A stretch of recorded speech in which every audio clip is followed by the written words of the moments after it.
हम हवा में छिपकर हमला करने वाले वायरस की बात करेंगे और ये आपके स्वास्थ्य से जुड़ी बहुत महत्वपूर्ण खबर है। इसका विश्लेषण इन दिनों पूछे जा रहे एक सवाल पर आधारित है और वो सवाल ये है जो आपके मन में भी होगा कि क्या घर, दफ्तर और किसी रेस्टोरेंट में लगे एयर कंडीशनर से भी कोरोना वायरस फैल सकता है। इसका सीधा जवाब यह है कि आपकी कार में लगे एसी और आपके घर में लगे स्प्लिट या विंडो एसी से ये वायरस नहीं फैल सकता, लेकिन अगर सेंट्रलाइज्ड एयर कंडीशनिंग सिस्टम है तो उससे ये वायरस फैल सकता है।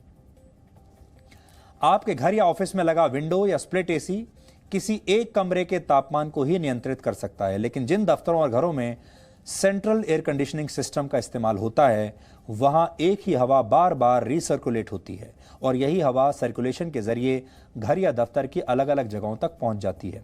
हवा का यही सर्कुलेशन आपको कोरोना वायरस से भी संक्रमित कर सकता है। सेंट्रल एयर कंडीशनिंग सिस्टम में एक ही जगह पर हवा को ठंडा किया जाता है और फिर उसे किसी घर या दफ्तर की अलग अलग जगहों तक पहुंचाया जाता है।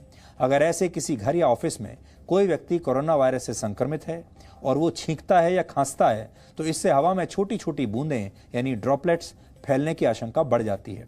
अक्सर इन्हीं ड्रॉपलेट्स में कोरोना वायरस छिपा होता है। किसी दफ्तर, घर या रेस्टोरेंट में लगे एयर कंडीशनर की ठंडी हवा में ये ड्रॉपलेट्स देर तक रह सकते हैं और दूसरे लोगों को भी संक्रमित कर सकते हैं।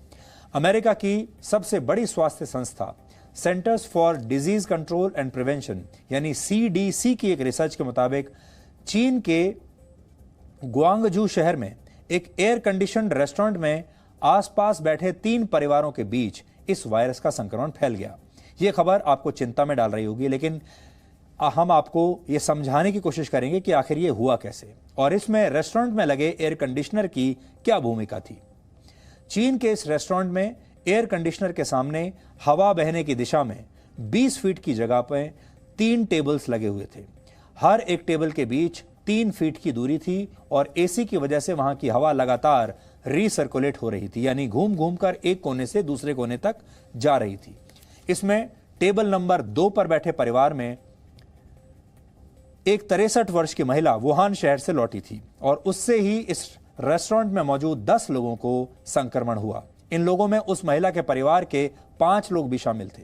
टेबल नंबर 2 के करीब टेबल नंबर 1 पर बैठा परिवार एसी के सबसे करीब था और इस रेस्टोरेंट में लंच के बाद इस परिवार के 7 में से 2 लोग संक्रमित हो गए। इन दोनों परिवारों ने इस रेस्टोरेंट में करीब 73 मिनट का समय बिताया था। एसी से सबसे दूर टेबल नंबर 3 था, जहां एक और परिवार बैठा था। इस परिवार के भी 3 लोग बाद में संक्रमित पाए गए। इनके संक्रमण के लिए भी वुहान से आई महिला को ही जिम्मेदार माना गया।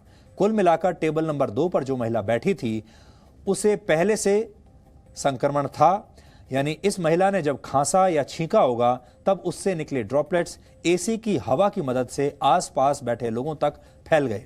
यानी अगर आप किसी ऐसी जगह पर मौजूद हैं जहां सेंट्रल एयर कंडीशनिंग सिस्टम लगा है तो उससे आने वाली हवा आपको भी संक्रमित कर सकती है।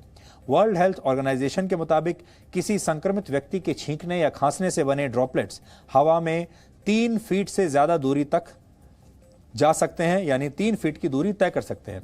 अगर इस दौरान हवा का कोई तेज झोंका आ जाए तो ये ड्रॉपलेट्स और भी ज्यादा दूर तक जा सकते हैं और ऐसी हवा में सांस लेने वाला कोई भी व्यक्ति इस वायरस से संक्रमित हो सकता है। चिंता की बात यह भी है कि जिस महिला से इस रेस्टोरेंट में संक्रमण फैला उसमें संक्रमण के शुरुआती लक्षण बिल्कुल दिखाई नहीं दे रहे थे। ऐसे मरीजों को एसिम्प्टोमेटिक मरीज कहा जाता है।